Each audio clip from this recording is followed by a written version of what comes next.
ఓం శాంతి 11/10/2023 సాకార ఈశ్వరీయ మధుర మహావాక్యాలు. మధురమైన పిల్లలారా, ఈ చదువు చాలా చౌకయే కాక చాలా సులభం. పదవికి ఆధారం పేదరికం కానీ సంపన్నత్వం కానీ కాదు, చదువుపై ఆధారపడి ఉంటుంది. అందువలన చదువుపై పూర్తి గమనం ఉంచండి. ప్రశ్న: జ్ఞాని ఆత్మల మొదటి లక్షణం ఏది? జవాబు: జ్ఞాని ఆత్మలు అందరితో చాలా మధురంగా వ్యవహరిస్తారు. కొందరితో స్నేహం, కొందరితో శత్రుత్వం ఉంచడం జ్ఞాని ఆత్మల లక్షణం కాదు. పిల్లలు అతి మధురంగా అవ్వండి అని బాబా శ్రీమతమునిచ్చారు. నేను ఒక ఆత్మను, ఈ శరీరమును నడిపిస్తూ ఉన్నాను. ఇప్పుడు నేను ఇంటికి వెళ్ళాలి అనే అభ్యాసమును చేయండి. పాట: నీవు ప్రేమ సాగరుడవు. ఓం శాంతి. పిల్లలు ఎవరి మహిమను విన్నారు? నిరాకారుడైన అనంతమైన తండ్రి మహిమను విన్నారు. తండ్రి జ్ఞాన సాగరులు, అత్యంత ఉన్నతోన్నతులు. వారిని ఉన్నతోన్నతుడైన తండ్రి అని అంటారు. పరమ శిక్షకుడు అనగా జ్ఞాన సాగరుడు అని కూడా అంటారు. ఈ మహిమ మన తండ్రిది అని ఇప్పుడు మీరు తెలుసుకున్నారు. తండ్రి ద్వారా పిల్లలైన మీ స్థితి కూడా అలాగే ఉండాలి. వారు ఉన్నతోన్నతులైన తండ్రి, సాధు సన్యాసి కాదు.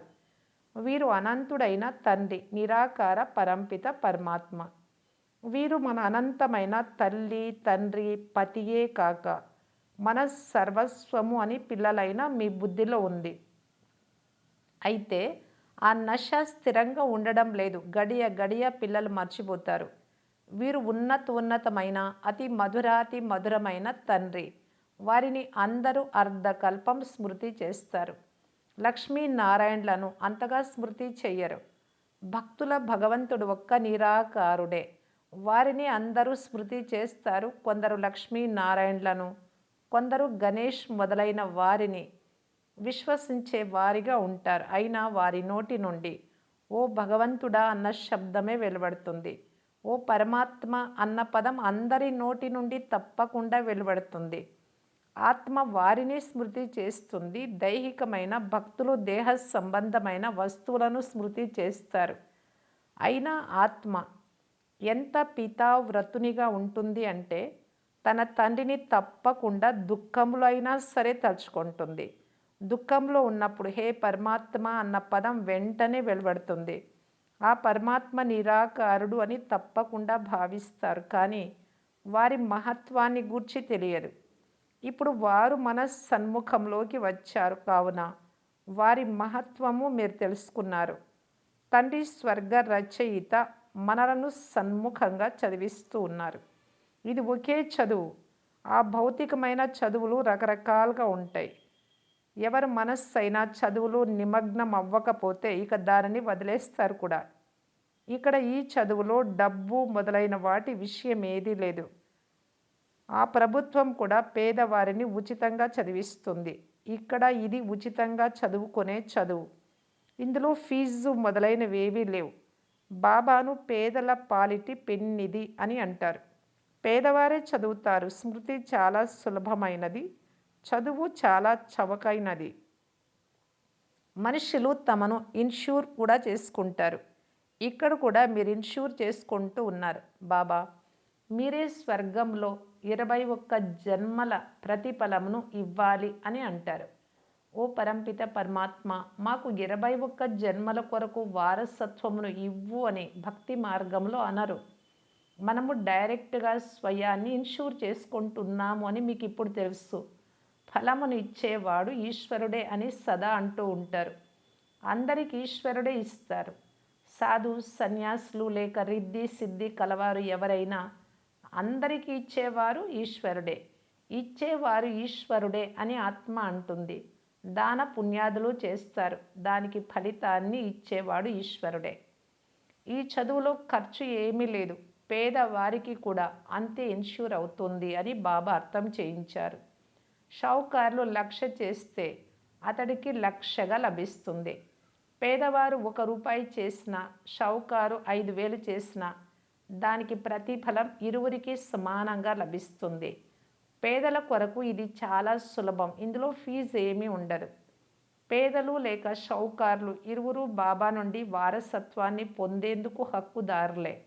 మొత్తం ఆధారమంతా చదువుపైనే ఉంది. పేదవారు బాగా చదివితే వారి పదవి షౌకార్ల కన్నా ఎక్కువగా అయిపోతుంది. చదువే సంపాదన. ఇది చాలా చవకైన సహజమైన చదువు. కేవలం ఈ మనుష్య సృష్టి యొక్క ఆది మధ్య అంత్యాలను తెలుసుకోవాలి. దానిని గూర్చి మనుష్య మాతృలెవ్వరికీ తెలియదు. త్రికాల దర్శులుగా ఎవ్వరూ అవ్వలేరు. అందరూ అనంతుడు అని తండ్రిని అనేస్తారు. పరమాత్మ మనుష్య సృష్టికి బీజరూపుడు అని కూడా భావిస్తారు. ఇది తల్లక్రిందుల వృక్షం అయినా మాకు దీని అర్థం యథార్థ రీతిగా తెలియదు అని అంటారు. తప్పకుండా యథార్థాన్ని జ్ఞానసాగరుడైన తండ్రియే తెలియజేస్తారు. మొత్తం ఆధారమంతా పిల్లలైన మీ చదువుపై ఉంది. ఇప్పుడు మీకు నెంబర్ వారీగా పురుషార్థం అనుసారంగా తెలుసు. మీరు మాస్టర్ జ్ఞానసాగరులు. అయితే అందరూ ఒకేలా లేరు కదా. కొందరు పెద్ద నదులుగా, కొందరు చిన్న నదులుగా ఉన్నారు. అందరూ తమ పురుషార్థ అనుసారంగానే చదువుతారు. వీరు అనంతమైన తండ్రి అని పిల్లలైన మీకు తెలుసు. వారికి చెందిన వారిగా అయ్యి వారి శ్రీమతమును అనుసరించాలి.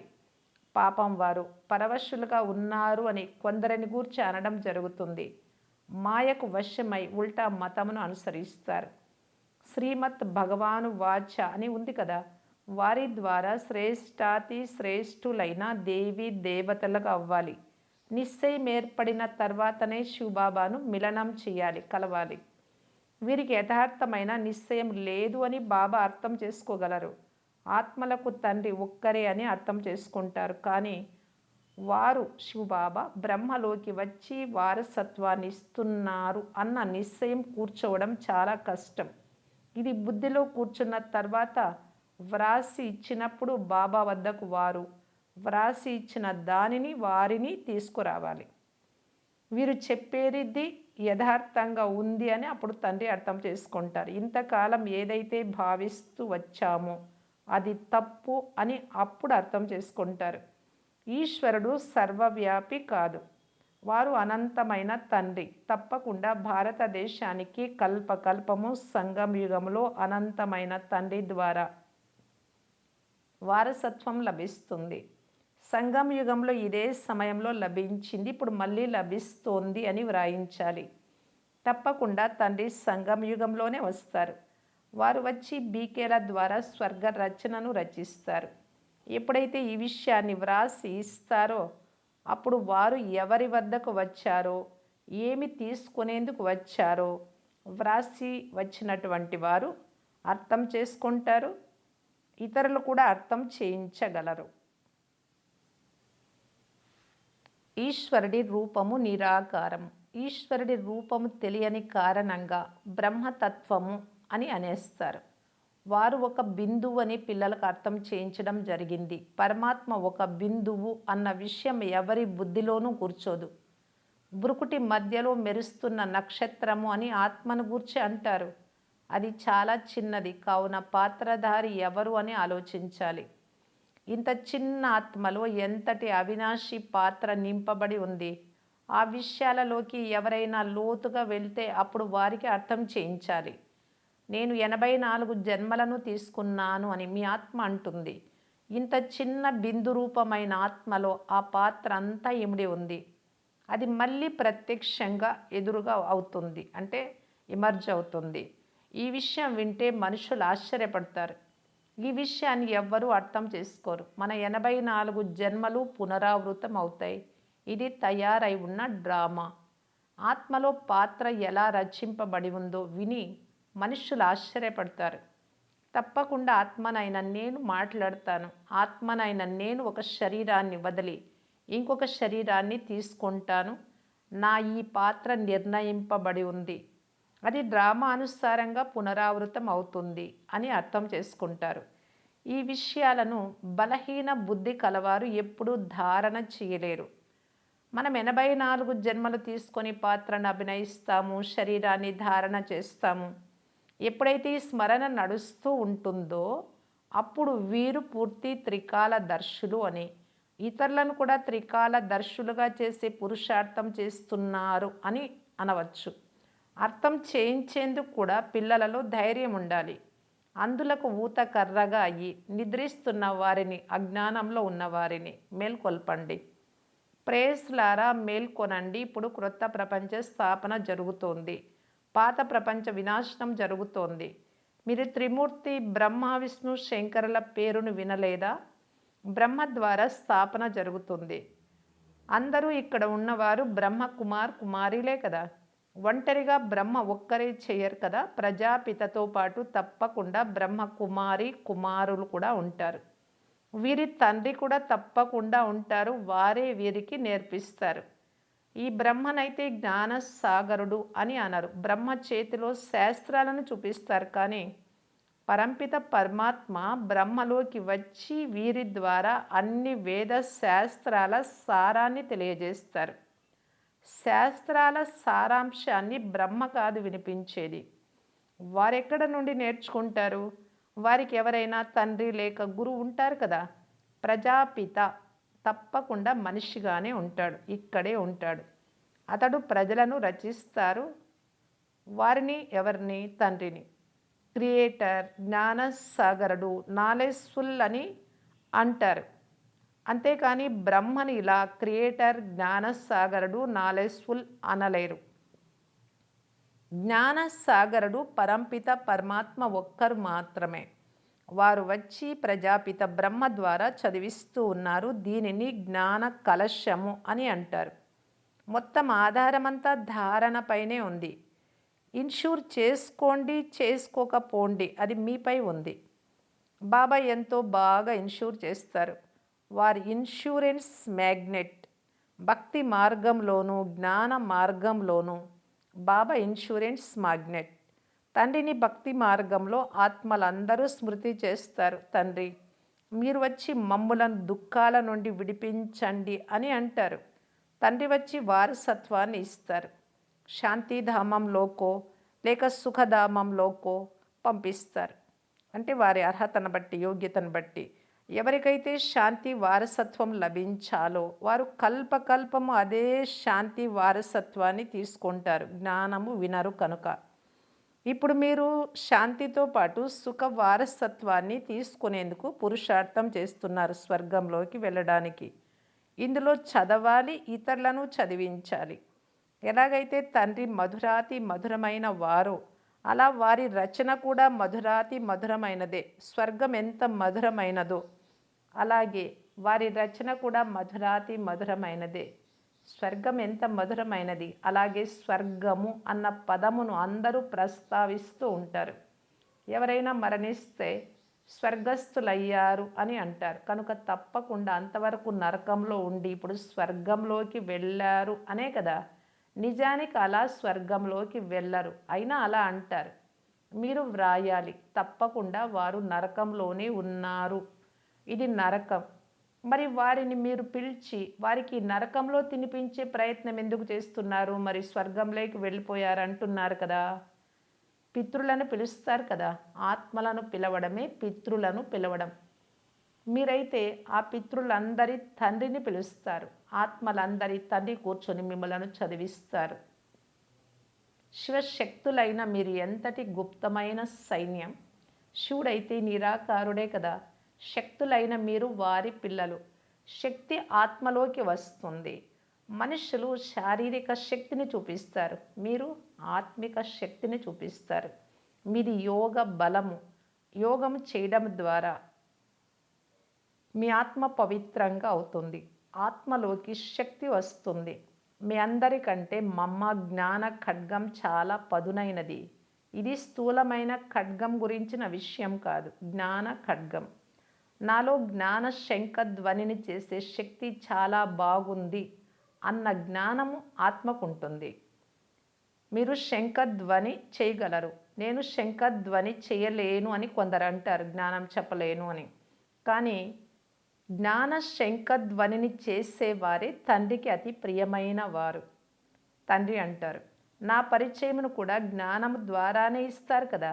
అనంతమైన తండ్రిని స్మృతి చేయండి అని చెప్పడం కూడా జ్ఞానాన్ని ఇవ్వడమే.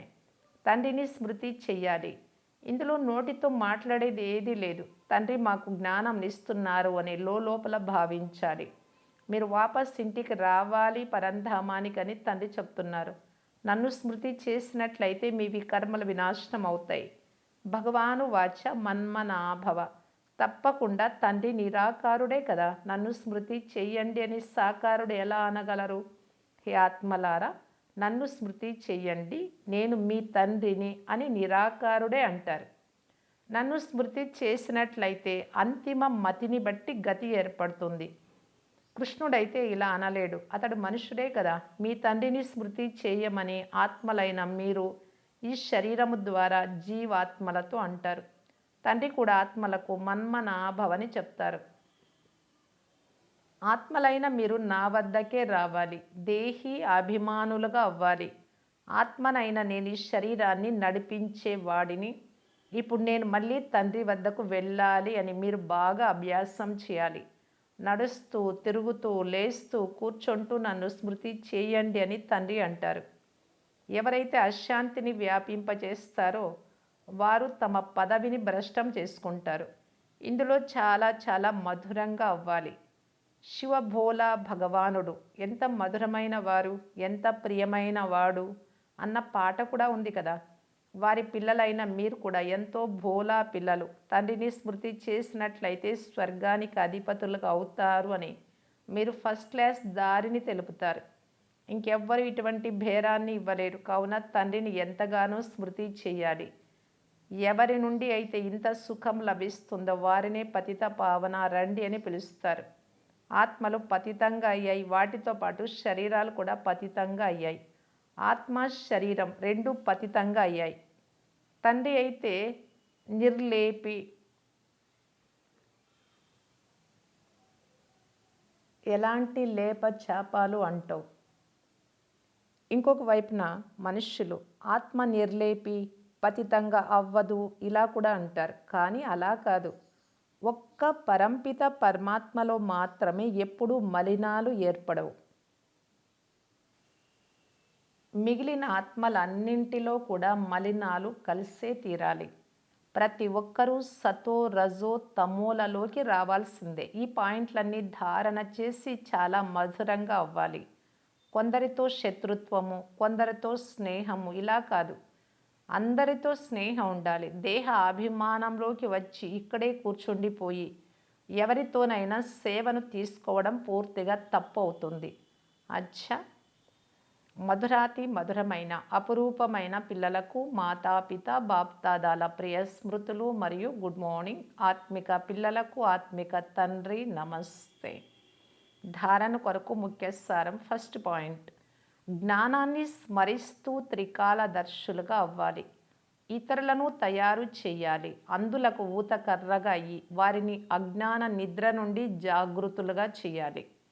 సెకండ్ పాయింట్, 21 జన్మల కొరకు మీ సర్వస్వాన్ని ఇన్షూర్ చేసుకోవాలి. దానితో పాటు శంఖధ్వని కూడా, జ్ఞాన శంఖధ్వని కూడా చేయాలి.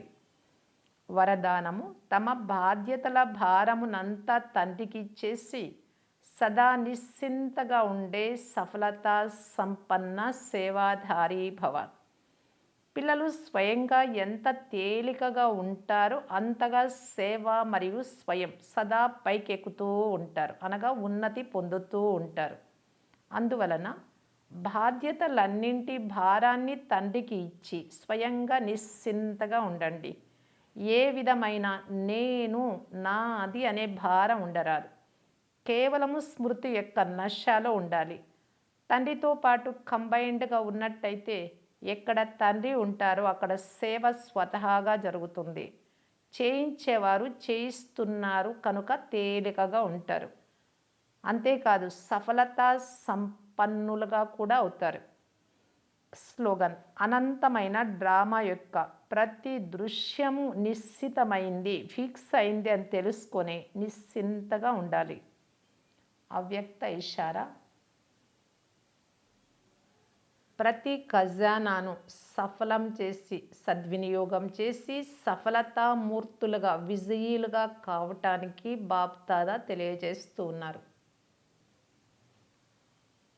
ఏ విధంగా యాద్గార్ స్మృతి చిహ్న యజ్ఞంలో ఆహుతి సఫలం ఎప్పుడు అవుతుంది అంటే మంత్రాన్ని జపించినప్పుడు. ఇక్కడ కూడా సదా మన్మనాభవ మంత్రం స్మృతిలో ఉన్నప్పుడు ఆహుతి సఫలమవుతుంది.